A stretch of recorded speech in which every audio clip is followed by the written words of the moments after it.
Libya থেকে ইতালিতে একটি রাবারের নৌকায় করে যাওয়ার পথে অনাহার এবং রোগাক্রান্ত হয়ে গ্রিস উপকূলে সুনামগঞ্জের 11 জনের মৃত্যু হয়েছে। এ বিষয়ে বিস্তারিত জানব সহকর্মী শহীদ নূর আহমেদের কাছ থেকে।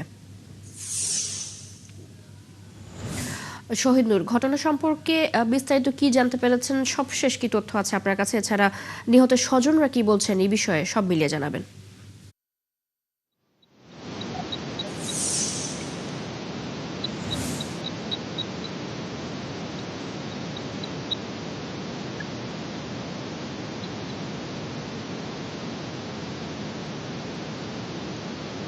চৈতি, মর্মান্তিক খবর আমরা সকাল থেকে জানাচ্ছিলাম। আমি এখন আছি সুনামগঞ্জের একেবারে প্রবাসী অধ্যুষিত এলাকা জগন্নাথপুরে চিলাউড়া হলদিপুর গ্রামে, যে গ্রামের দুইজন ইজাজুল এবং নাইম নামে দুইজন তারা মারা গেছেন। আমি যদি দেখানোর চেষ্টা করি, এই বাড়িতে, সামনের বাড়িটাতে গগন বিদারী আসলে চিৎকার চলছে, আহাজারি চলছে মায়ের। তিনি বারবার মুচড়ে যাচ্ছেন তার যে নাইমের মা, এবং আমরা পরিবারের কাছ থেকে যেমনটা জানতে পেরেছি যে এই নাইম সে বিদেশ যাওয়ার জন্য স্থানীয় এক দালালের মাধ্যমে প্রায় 12 লক্ষ টাকা চুক্তিতে সে বিদেশে যায়, এবং তার এই পরিবারের পক্ষ থেকে বারবার চেষ্টা করা হয় তাকে যাতে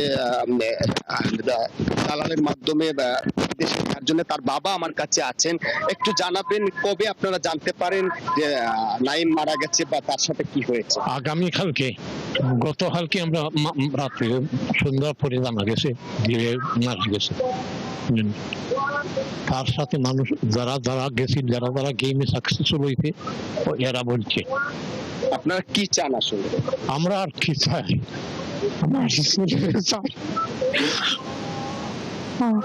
বহুত মাঝে আছে।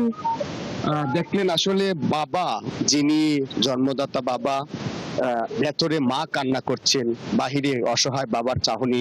তিনি কিন্তু আসলে চাচ্ছেন, দীর্ঘদিন ধরে তারা ঋণের বোঝা মাথায় নিয়ে তারা এই অবস্থান করছেন তার ছেলের ভালো একটি সংবাদের জন্য, কিন্তু তারা এটির জন্য অপ্রস্তুত ছিলেন না। গতকাল রাতে খবর এসেছে বেঁচে ফেরা এক তরুণ বলেছে যে নাইম মারা গেছে। আসলে তারা চাচ্ছেন এই দালাল চক্র যারা এই ক্ষতির মুখে নিয়েছে তাদের দৃষ্টান্তমূলক শাস্তি এবং ক্ষতিপূরণের দাবি করছেন। পাশাপাশি ছেলের লাশ একটু আগে তারা প্রত্যাশা করছেন যাতে অন্ততপক্ষে তাদেরকে খুঁজে দেওয়া হয়। সুনামগঞ্জে এখন পর্যন্ত 11 জনের মৃত্যুর খবর আমরা নিশ্চিত হয়েছে। প্রশাসনের পক্ষ থেকে বলা হচ্ছে তারা তথ্য সংগ্রহ করছেন এবং এর যারা দালাল আছে তাদের বিরুদ্ধে ব্যবস্থা নেওয়ার জন্য তারা আসলে। শহীদ নূর, আমরা শুনছিলাম আপনার কাছ থেকে, ধন্যবাদ জানাচ্ছিলেন আপনি এতক্ষণ সেখান থেকে। সুনামগঞ্জ থেকে আমাদের সাথে যুক্ত ছিলেন সহকর্মী শহীদ নূর আহমেদ।